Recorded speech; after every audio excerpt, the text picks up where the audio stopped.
why not just make Destiny 3? We're gonna change everything about the game, but keep it in this dated, aging title. Make people pay for more content, then delete that same content that people paid for. If you somehow got a disc of launch Destiny 2 from eBay or whatever, I don't think any content in that disc is even present in today's Destiny 2. That Red War main campaign storyline? Gone. The Leviathan raid? Gone. Those social patrol spaces like the Reef? Gone. Anyone tries to play Destiny and wants to start from the very beginning? You literally cannot. Sure, maybe you can get through Destiny 1, but then you just spawn into Destiny 2 dealing with random stuff on the moon and assumes that you know all the stuff that happened in Red War, Curse of Osiris, Warmind, and Forsaken. But there is no way to play any of these content in any shape or form. The solution is to watch some random guy's video on YouTube, and that video is 10 hours long. That is the biggest turnoff for newcomers. So why are they deleting, or how they call it sunsetting, all this content?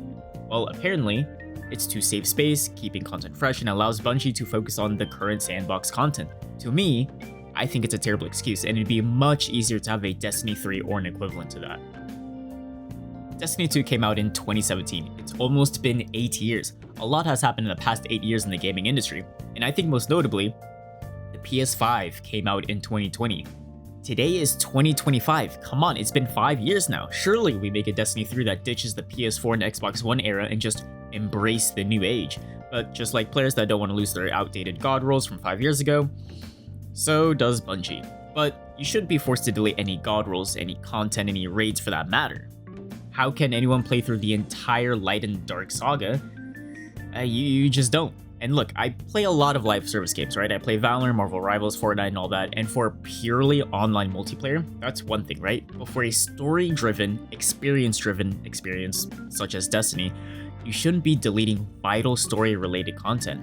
I remember playing Battleborn back in the day. Everyone hated it, but I liked it. I had both PvP and a story campaign, along with DLC story-driven missions. I really loved these PvE content, but when the player counts go down, so do the servers. And unfortunately, all the story content also went down with the server, and there is no playable version of Battleborn to this day.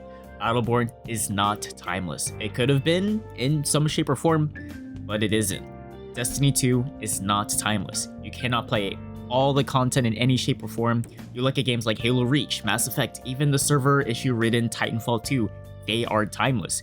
You can't play the multiplayer because of all the hackers and whatnot in Titanfall, but at least you can play the campaign from the beginning to end. My experience with Titanfall's 2 campaign when it released is the same as anyone's first experience with Titanfall 2 campaign if they played it today. You can't say the same thing with a game like Destiny 2 or really any live service games.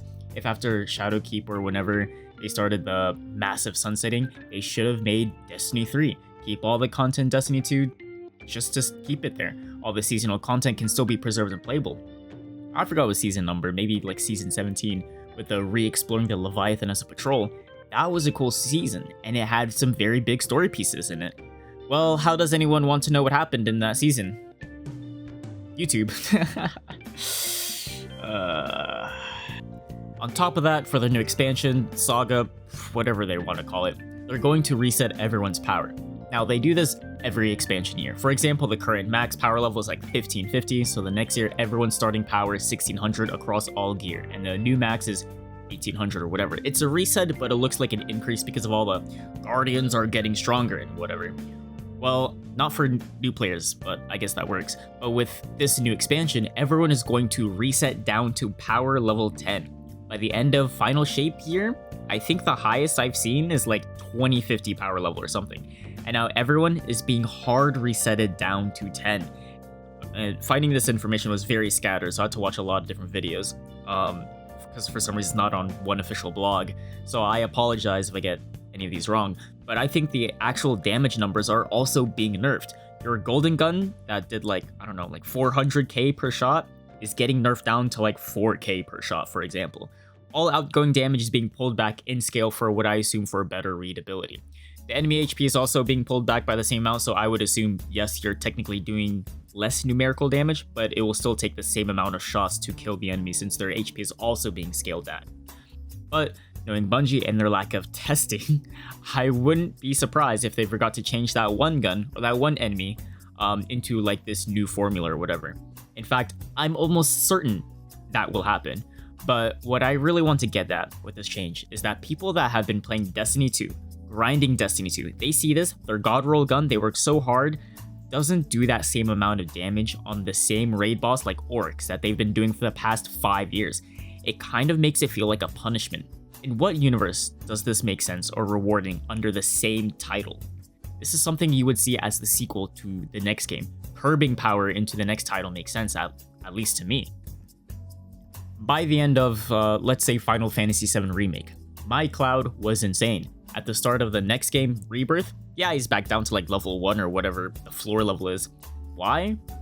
Yes, it's a sequel, but they're slightly changing the battle mechanics and it's their way of nerfing the strong abilities while buffing the weaker ones, all without punishing the player.